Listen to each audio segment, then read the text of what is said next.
We've had this 1996 Corolla for 20 years. We bought it new, and it's time to change the pump on the windshield washer.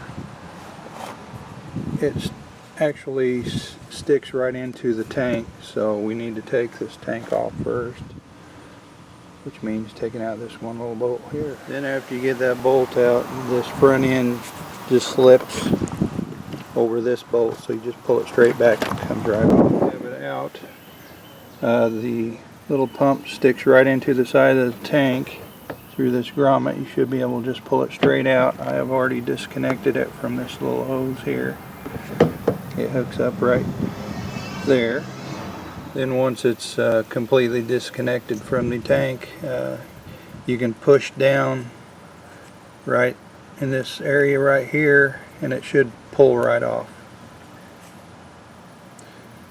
And I'll show you what it looks like when I get it off. And there it is off. It basically just plugs into this part here.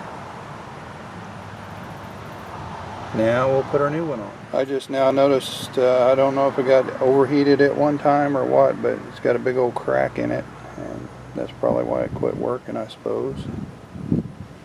The nice thing about these is they're not very expensive. You can get them for about 20 bucks or a little less.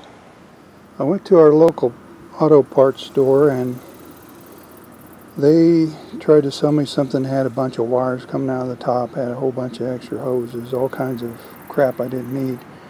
If you get the right thing, it should just plug right back in where the old one was. You shouldn't have to do any wiring.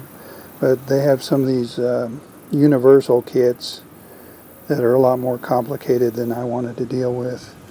So I got online and found this one looks identical to the one I took off, almost identical, close enough.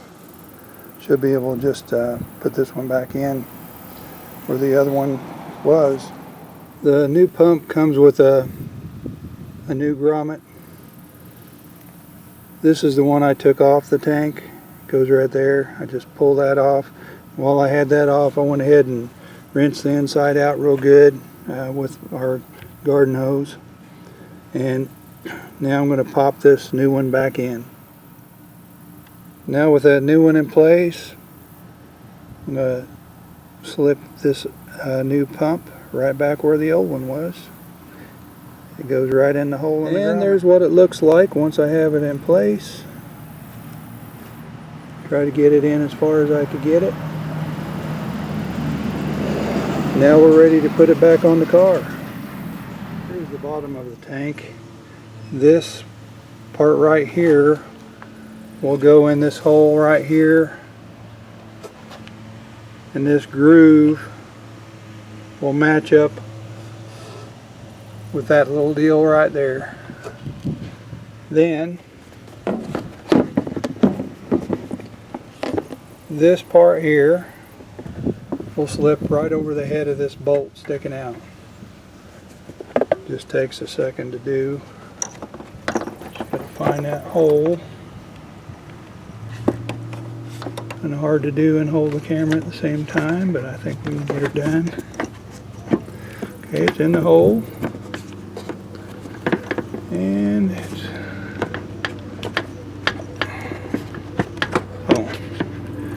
okay. There. Got her around the bolt. Now we're ready to put this bolt back in. Then after we get that bolt in, then after you have the tank in place, it's time to hook this little hose back up to the pump. Just slips over there and push it in place. This wiring cap back onto the pump like it was when we removed it the first time. And it should snap right in place. Now we're ready to put this bolt back in here, and that'll hold the whole system in place.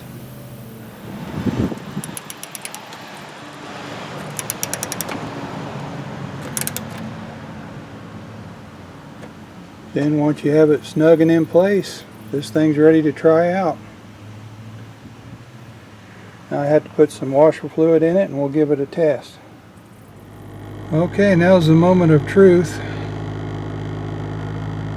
If you try 3 or 4 cycles and you get no fluid, you might give it a rest. You don't want to run your pump very long with no fluid. So we're going to give it a shot now. There it is. Yeah, works like a champ. Man, is my wife going to be happy with me for a change.